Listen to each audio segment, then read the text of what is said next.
इक ओंकार सतनाम करता पुरख निर्भव निर्वैर अकाल मूरत आजूनी सैभं गुर प्रसाद।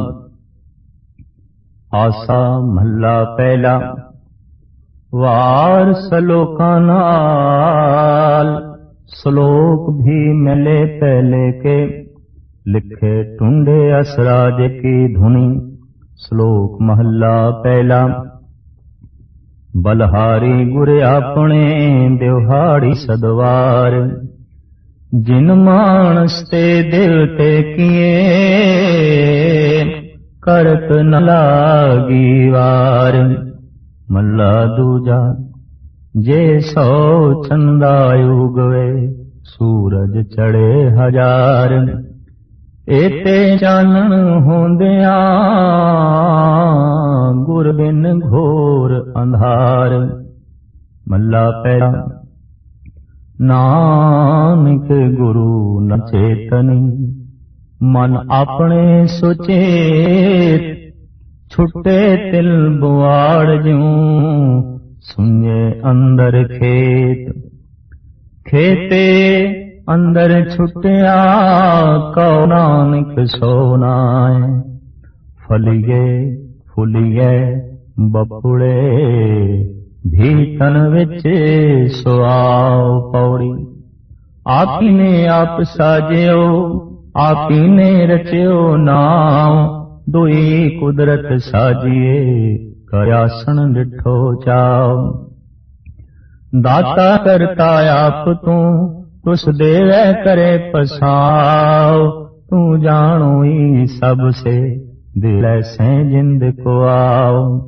कर आसन डिठो चाओ कर आसन डिठो चाओ। जगत गुरु बाबा गुरु नानक देव जी महाराज की अदुੱਤੀ रचनावां दे चों एक महान अमर कलाम आप जी की पावन बाणी जिसका नाम आसा दीवार है। सियाणियां दा ऐसा कहना है कि आसा राग दे जन्मदाता भी गुरु नानक देव जी महाराज ने, क्योंकि संगीत के ग्रंथां दे आसा ते माज राग मिलदा नहीं। लिहाजा सियाणियां दा ऐसा कहना ये दो राग गुरु नानक देव जी महाराज की देन ने। इस राग दे सतगुरु देव जी महाराज ने जिहड़ी अपनी अगम्मी रचना उचारण की है उसका नाम है आसा दीवार। वार ओ कलाम ओ बाणी जो जंगी तर्ज नाल उचारण की जाती है और ये कुछ सुभावक ही ऐसा हो गया है कि वार शब्द के अर्थ इत्थे भी जंगी ने। जंगी तरस दे नाल उचारण की हुई बाणी। हिंदुस्तान जिथे संतां महापुरुषां दा देश है उथे सूरबीर महाबली ते जोधियां दा देश भी ये रहा है। इस दे च गाहे बगाहे जो जोधे पैदा हुंदे रहे सूरमे पैदा हुंदे रहे ढाडी लोग जो वास्तविक किसी हद तक छंदाबंदी स्वयं करके ते सूरमे दी किसी महापुरुष की उपमा करनी इस तरह के पुरुषों को कहा जाता सी ढाडी। ये धुन भी खुद बनाते सन, ये तर्ज खुद अपने अंदरों पैदा करते सन। लिहाजा आसा दीवार दे उत्ते जिहड़ी धुन चढ़ी हुई है उस धुन का नाम है टुंडे असराजे की धुन। एक असराज नाम का राजा होया जो वास्तविक टुंडा सी, एक हाथ सी उसका, लेकिन एक हाथ दे होंदे होया भी उहदी सूरबीरता दा सिक्का चारों पासे जमया होया सी। उहदी सियाणप बड़ी दूर दराज तक फैली हुई सी और उसने अपनी सियाणप ते अपने बाहुबल दे नाल बहुत कुछ प्राप्त किया होया सी और चारों पासे उसदा दबदबा सी। सियाणे ढाडी लोगां आप दी उपमा दे असराज दी उपमा दे जो गीत गाए ते जिस तरज दे गाए जिस धुन दे गाए उस धुन का नाम पै गया टुंडे असराजे की धुन। उंज गुरु ग्रंथ साहब जी महाराज दे वारां दे उपर इस तरीके दियां 9 धुनां चढ़ियां हुई ने, जिहदे एक ये धुन है, फिर चंद्रहाड़ा सोइयां की धुनी गावनी, लल्ला बहलीमा की धुनी गावनी, ये इत्यादक ये धुना ने। एक तर्ज, ऐसी तर्ज जो किसी संगीतकार दे नाल ही जुड़ के रह गई और उस दे नाल जुड़ के रह गई जिसकी उपमा विच वो गीत की तर्ज उचारण की गई। ये धुना गुरु अर्जन देव जी महाराज नूं इतनियां प्यारियां लगियां, इतनियां चंगियां लगियां कि आपने उन्हां धुनां नूं भी गुरु ग्रंथ साहब जी महाराज दे थां दे दित्ती। गुरु ग्रंथ साहब जी महाराज जिथे कविता साहित्य दे अदुੱਤੀ खजाने ने, ज्ञान दे महासागर ने, उत्थे संगीत दे भी महान अथाह न मुकण वाले सागर ने। किसी भी पक्ष तो गुरु ग्रंथ साहब जी महाराज नूं लईए जिंदगी दे हर मसले दा हल ते जिंदगी दे हर मसले दी पूर्णता गुरु ग्रंथ साहब जी महाराज दे चों प्राप्त होंदी है। चाहे ज्ञान दे पक्ष नूं लईए, विज्ञान दे पक्ष नूं लईए, समाज दे पक्ष नूं लईए, राजनीति दे पक्ष नूं लईए, संगीत साहित्य ते कला दे पक्ष तो लईए, गुरु ग्रंथ साहब जी महाराज हर पक्ष दे संपूर्ण ने, मुकम्मल ने। साहिब श्री गुरु नानक देव जी महाराज दीयां अगम्मी बाणियां जपजी साहब, सिद्ध गोष्ठ, तुखारी 12 माह, इस तरह दीयां महान बाणियां दे चों ही आप दी एक महान बाणी है आसा दीवार। इस दे दर्शन, सफा, अध्यात्मकता और भाव, इन्हां सारे धार्मिक चिन्हां नूं गुरु नानक देव जी महाराज ने बड़े सोहने ढंग नाल उजागर कीता है। गुरु ग्रंथ साहब जी महाराज की बनी हुई मर्यादा के मुताबिक इस बाणी के उपर भी पहले मंगलाचरण है, लिहाजा उसके अखरी अर्थ एक ओंकार, वो एक है जिस तो उत्पत्ति, पालना ते नाश हो रहा है। वो सत स्वरूप है, उदा नाम सत है। वो कृत नहीं करता है और ऐसा करता है कि अपनी कृत देच पूरा होया है, व्यापक है। वो भय तो रहत है, वह तो रहत है, काल तो रहत है, लेकिन कल्पना मात्र नहीं है, मूर्तिमान है। वो जन्म देच नहीं है और सुते सित अपने आप तो आप ही प्रकाशमान है। वो गुरु है ते प्रसाद, वो दया दी मुक्ति है, वो रहमत दा खजाना है। आसा महला पहला, वार सलोका नाल, सलोक भी महले पहले के लिखे। ये वार महले पहले दी है। ये सारी दी सारी वार जिस दे जितनियां पौड़ियां ने साहिब श्री गुरु नानक देव जी महाराज दियां उचारण कीतियां ने, लेकिन ये शब्द जिहड़े नाल जुड़े ने, सलोक ही महले पहले के, सिर्फ पौड़ी ही गुरु नानक देव जी महाराज की उचारण कीती हुई नहीं, सलोक भी गुरु नानक देव जी महाराज उचारण कीते हुए ने। वार शुद्ध रूप दे सिर्फ पौड़ियां ही ने, सलोक गुरु अर्जन देव जी महाराज ने बाद विच जोड़े ने।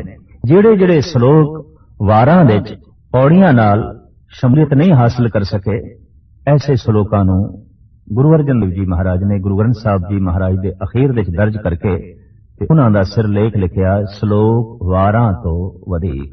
वो सलोक जो वारां विच नहीं समा सके, वारां दे नाल नहीं जोड़ जा सके। तो आसा राग दे अंदर ये वार उचारण कीती हुई है ते दिते हुए सिरलेख दे मुताबिक सलोक भी पहले पातशाह जी दे ने। सलोक महला पहला, प्रथम सलोक। बलहारी गुर आपने देवहाड़ी सदवार, जिन मानस ते देवते किए करत न लागी वार। प्रथम श्लोक दे गुरु दी उपमा, गुरु दी महिमा। दरअसल मां बाप पुत नूं जन्म देंदे ने, गुरु देवते नूं जन्म दिंदा है। मां बाप सुत नूं जन्म देंदे ने, गुरु संत नूं जन्म देंदा है। मां बाप भौतिक शरीर नूं जन्म देंदे ने, गुरु अध्यात्मवाद नूं जन्म देंदा है, रूहानी शरीर नूं जन्म देंदा है। लिहाजा गुरु दी महिमा सतगुरु देव जी महाराज इंज बयान करते हैं, बलहारी गुर आपने, मैं अपने गुरु तो बलहारने जाना, सदके जाना, दिहाड़ी सदवार एक दिन दे च मैं सैकड़े सैकड़े दफा कुर्बान जाना, सदके जाना, बलहार जाना। क्यों? इतनी गल स्पष्ट है कि जिस तो कुछ प्राप्त होवे वही प्यारा लगदा है ते उस तो कुर्बान होण नूं जी करदा है, ते जेड़ा कुछ खो लवे, जेड़ा कुछ इना झपटी करे, उस तो सदके होण नूं जी नहीं करा, बल्कि उन्होंने स्वयं ही खत्म करन नूं जी करदा है। जगत दे च साडा वैर उस दे नाल होंदा है जेड़ा साडे कोल कुछ खोए, जगत दे साडा प्यार उस दे नाल होंदा है जेड़ा कुछ देवे। हकीकत है गुरु परमात्मा छीना झपटी नहीं जानते, देना ही जानते हैं। वड्डा दाता तिल ना तमाए, वो इतना वड्डा दाता है, पहाड़ा जितनी दौलत सुख शांति दे के भी राई जितना भी तिनके जितना भी तमा नहीं रखता, भाव मंग नहीं रखता। तो साहिब कहते ने मैं सदके जा एक दिन दे सैकड़े सैकड़े वारी उस गुरु जिसने जिन मान ते देवते के करत न लागी बार, जिसने मनुख नूं देवता बना दिता, लेकिन मनुख नूं देवता बना लग्या रंचक मात्र भी देरी नहीं लाई। एक पत्थर नूं ही मूर्ति की शक्ल देनी होवे ते कुछ महीने लगते हैं, कई दफा कुछ साल लगते हैं। दरअसल गुरु मनुख नूं घड़दा है ते गुरु दे घड़न दा ढंग बड़ा अदुੱਤੀ है, अपने मनोहर बोल ते अमृतमयी दृष्ट। इहदे नाल जद वो किसी व्यक्ति नूं घड़ना चाहता है तो सब इत्थे कहंदे फिर देर नहीं लगती, मनुख नूं देवता बनदिआं देर नहीं लगती। इसनूं शायद इंज भी नानक नदरी नदर दे निहाल, आम जगत नहीं जानता है कि जबान नाल कुछ बोले जाते ने, पर नहीं, अध्यात्मक दुनिया च ऐसा भी आख्या जाता है कि अखां भी बोलदियां ने, और अखां की भाषा कुछ होर है। अखां नफरत भी प्रगट करदियां ने, अखां प्यार भी प्रगट करदियां ने, अखां प्रेम भी प्रगट करदियां ने, अखां अपने विचों अमृत दीआं लहरां भी छड्डदियां ने, अखां विचों जहर भी उबल उबल के पैंदी है। और जैसे जैसे मनुख दा मानसिक मंडल अति सूक्ष्म होंदा है, मनुख नूं अखां दी भाषा पढ़न दी जाच आ जाती है, और ये अपने आप दे एक विशेष कला है। गुरु जद किसे नूं घड़दा है उनका दृष्ट राही घड़दा है, वचन राही पिछासु करते और दृष्ट राही आसुता, वचन राही मन बल दिता और दृष्ट दे राही देवता बना दिता, चानना प्रकाश दे दिता, नूर दे दिता। तो सारे मानस ते देवते किए करत न लागी वार, रंग मात्र भी देर नहीं लगी उस गुरु नूं मनुखा तो देवते बनांदा। महला दूजा। अगला श्लोक साहिब श्री गुरु अंगद देव जी महाराज का उच्चारण किया है, जिस विच आप फरमान करते ने, जे सो चंदा उगवे सूरज चढ़े हजार, इथे चन होंदिया गुरु बिन घोर अंधार। पृथ्वी दे उत्ते दो ही महान दीपक ने जो चानना वंडदे ने, सूरज चंद्रमा। भौतिक पदार्थ सानू सूरज की रोशनी नाल दिखाई देंदे ने, संसार सानू सूरज की रोशनी नाल दिखाई देंदा है, पर निरंकार ते गुरु की रोशनी नाल ही दिखाई देगा, गुरु के चानने नाल ही दिखाएगा। इंज कह लईए गुरु एक ज्योति है, गुरु एक जोत है, गुरु एक फिलसफा है, गुरु एक नूर है, गुरु तन नहीं, गुरु एक महान रोशनी है, महान विचार है, महान नूर है। सूरज का चानना बाहर पदार्थ का ज्ञान दे देंदा है, उसकी असलियत साडे सामने रख देंदा है। अंधकार दे विच कुछ भी नहीं पता चलता किहड़ी चीज किथे पई है और किहड़ी चीज की है। इस सब कुछ का बोध सूरज की रोशनी दे विच पता चलता है, पर मैं कौन हाँ, मैं की हाँ, ये ते गुरु ज्योति गुरु के चने तो ही पता चलता है, गुरु की रोशनी तो ही पता चलता है। पृथ्वी ते सूरज का चानना हर वक्त नहीं आता, पृथ्वी ते रात आ जाती है। पर इतनी गल स्पष्ट है, सूरज दे हर वक्त चानना है, पर जब पृथ्वी सूरज तो कंढ कर लेंदी है तो पृथ्वी दे हिस्से विच अंधकार छा जाता है। गुरु ते एक जोत है, नूर है, और उस दे विच हर वक्त ये नूर है। वो नूर हर वक्त वंड रहा है, पर जद मनुख बेमुख हो जाता है, जद मनुख पिठ कर लैंदा तो उस नूर तो वांझा रह जाता है, उस चानने तो वांझा रह जाता है। अखां बंद कर दईए, सूरज की रोशनी नालों संबंध टुट जाता है, ते मन मुख बन जाइए, मन दे अधीन होके चलिए तो फिर गुरु दी रोशनी नालों, गुरु दे चानने नालों भी संबंध टुट जाता है। ये दो तरह की रोशनी है। एक रोशनी हो जो साडी अखां नूं मिलदी है, ते पदार्थ दा उस बोध मिलता है। एक रोशनी हो जो साडे मन नूं मिलदी है, ते उस नाल परमात्मा दा बोध मिलता है, ईश्वर दा बोध मिलता है। इस वास्ते साहिब कहंदे ने, जे सो चंदा उगवे सूरज चढ़े हजार, चाहे एक चंद्रमा नहीं सैकड़े चंद्रमा आकाश दे उत्ते उतर आन, और सूरज एक नहीं हजारां सूरज आके अपनी रोशनी वंडन, पर इते चानण होंदियां गुरु बिन होर अंधार। चाहे इतना ही चानना क्यों ना हो, इतना ही प्रकाश क्यों, गुरु ज्योति तो बिना अंधकार बनिया रहिंदा है। अपने आप दा पता ही नहीं चलता, मैं की हां, मैं कौन हां। बंदे नूं इस गल दा बोध ना होवे ते मनुख दी दुनिया च कितना वड्डा अंधकार है। कई दफा देखीदा है, बंदे नूं पहाड़ां दा पता है, सागर दा पता है, दरियावां दा पता है, मुल्कां दा पता है, कौमां दा पता है, पशु पंखियां दा भी मनुख दे कोल बोध है, ग्रह नक्षत्रां दा भी मनुख दे कोल बोध है। पर कितनी गजब दी गल है कि मनुख दे कोल अपने आप दा कोई बोध नहीं, अपने आप दा कोई ज्ञान नहीं। ये कौन है? किसे विज्ञान कोल पुछांगे ते उसदा जिहड़ा जवाब होवेगा वो अधूरा होवेगा, इंज कह लईए वो गलत होवेगा। कोल पुछिए तो ओदा ते कहना यही होवेगा, कहो कबीर एह राम की अंश, जस कागद पर मिटे न मनस। मैं ते राम दी अंश हां, मैनूं पता चल गया है मैं उस सूरज दी किरण हां, मैनूं पता चल गया है मैं उस सागर दी लहर हां। पर यह पता चलता है गुरु चानने दे विच, इसदा बोध मिलता है गुरु ज्योति नाल। इस वास्ते साहिब कहंदे ने कि एक चंद्रमा नहीं सैकड़े चंद्रमा, एक सूरज नहीं हजारां सूरज जे आसमान दे उत्ते आके अपनी रोशनी वंडन तां भी अपने आप दा बोध नहीं मिलता, पता ही नहीं चलता कि मैं कौन हां, मैं की हां। ये गुरु ज्योति नाल ही पर चलता है। इस वास्ते गुरु एक ऐसा महान नूर है जिसों हजारां सूरज कुर्बान किए जा सकते हैं। गुरु एक ऐसा महान चन है जिहदे सामने हजारां चंद्रमा तुच्छ ने। जे सो चंदा उगवे सूरज चढ़े हजार, एते चानण होंदियां गुरु बिन घोर अंधार। मल्ला पहला, नानक गुरु न चेतने मन अपने सोचे। मनुख दा हट, मनुख दा अहंकार ऐसा सोचण ते उसनू मजबूर कर देंदा है कि मैं सुचेत हां, सावधान हां, मैं सब कुछ जानदा, मैनू सब कुछ पता है।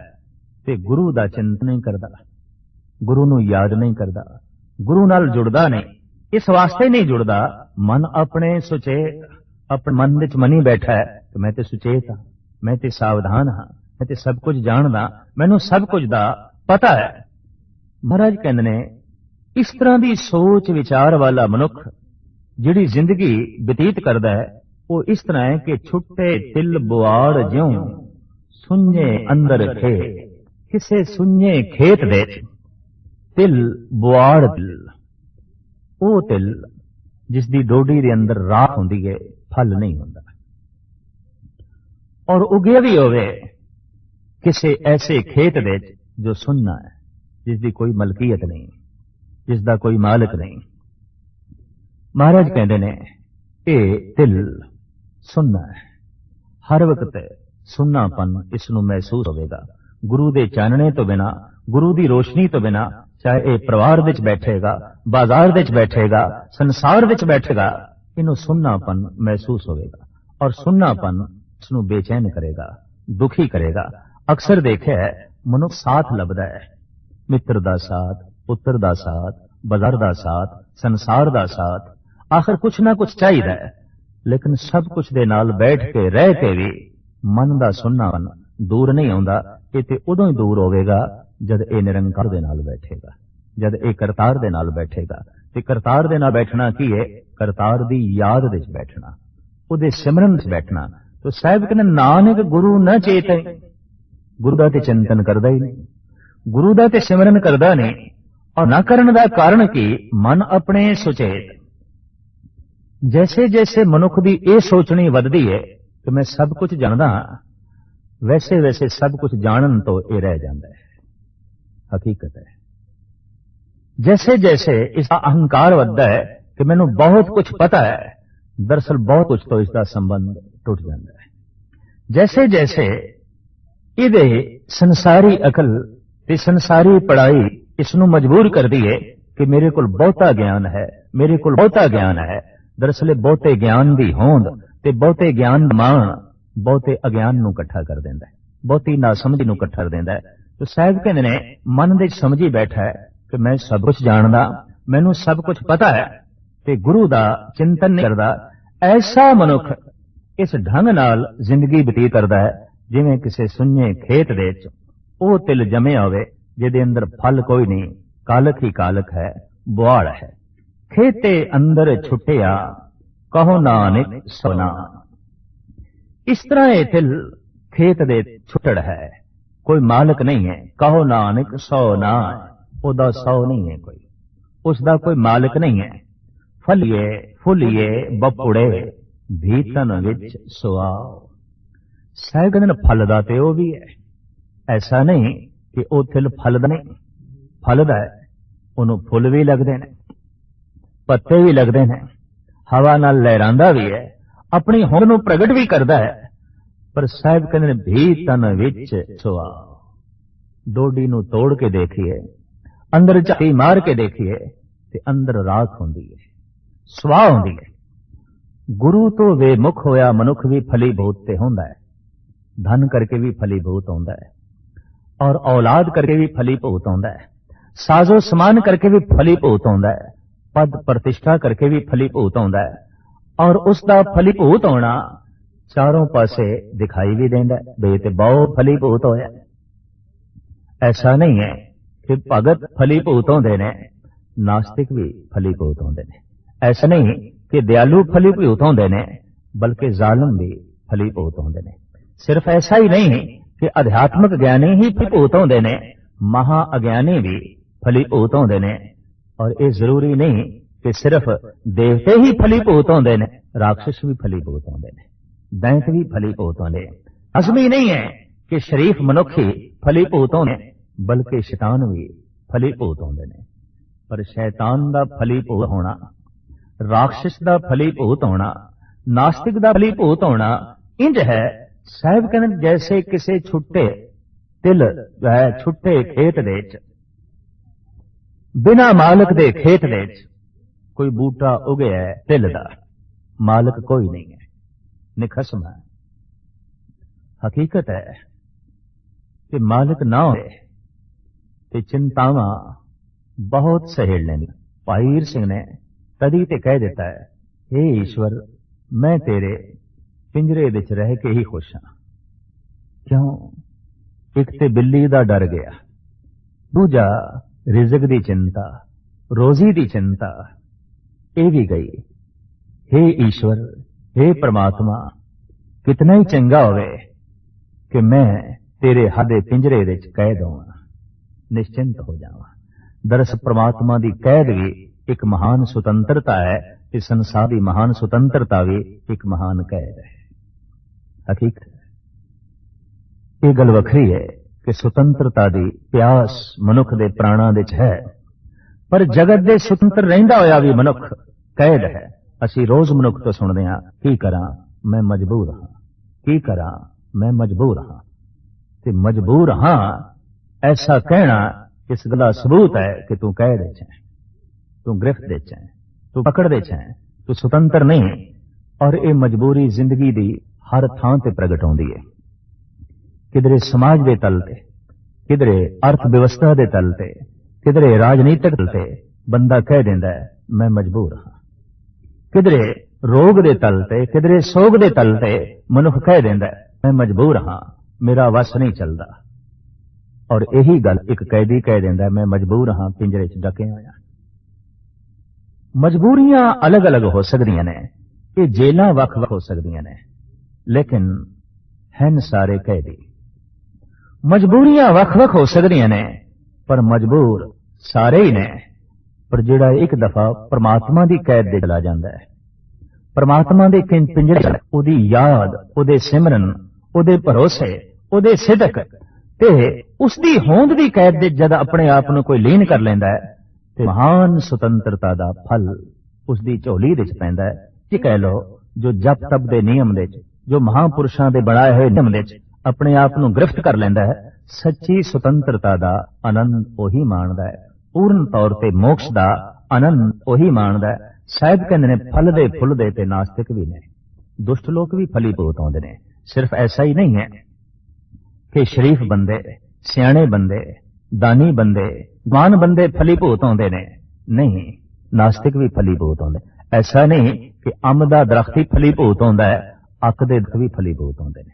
सिर्फ ऐसा नहीं कि अंगूर लगदे ने, फल लगदे ने, बल्कि कंडियाली झाड़ियां नूं भी फल लगदे ने। सिर्फ ऐसा ही नहीं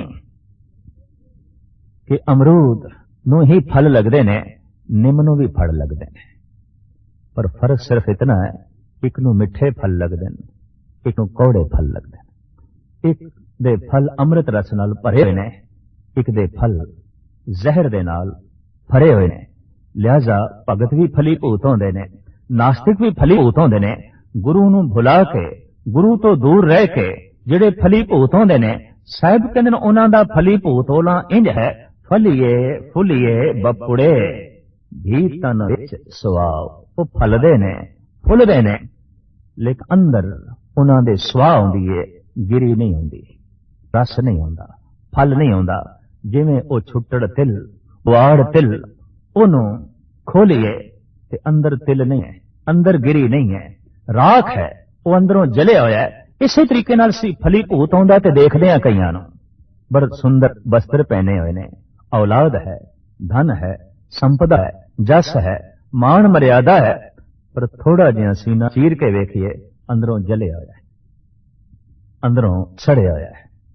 और इतना जलिया है, इतना सड़िया है कि बेचैनी बाहर आके पैंदी पई है, से बाहर आके जो है निकलदे पए ने, प्रगट हो रहे ने। तो प्रथम ये जिहड़े श्लोक आशा दीवार दियां इन्हां महापौड़ियां नाल जो जुड़े हुए ने, इहदे च गुरु दी महिमा, गुरु दी उपमा है और गुरु नूं महान ज्योति आख्या गया है। गुरु महान सूरज है, गुरु महान चंद्रमा है, जिहदी रोशनी दे च अपने आप दा पता चलदा है, अपनी होंद दा पता चलदा है, अपनी कालख पता चलदा है ते अपनी कालख नूं दूर करन दी समर्था प्रदान होंदी है गुरु ज्योति करके, गुरु बख्शिश करके, गुरु रहमत करके। गुरु नानक दे घर नूं ही गुरु घर आख्या जांदा है। वख वख जिहड़ियां जगत संप्रदावां प्रगट होईयां, उन्हां दे च गुरु नानक ने जिस संपद नूं जन्म दिता उस नूं ते आख्या ही जांदा है गुरु घर। ते गुरु घर दे जो आ गया वो शिष्य हो जांदा है, वो सिख हो जांदा है। ते जिहड़ा गुरु दी विचार नूं अपनी झोली च पा लैंदा है, वो फिर इस ढंग नाल फली भूत आउंदा है कि फल भी मिठे, फुल भी सोहणे खूबसूरत, छाया भी महान ते संघनी। साहिब श्री गुरु नानक देव जी महाराज ने इन्हां श्लोकां च गुरु दी उपमा कीती है। पौड़ी दे जो विचार है वो अगां इस प्रकार है।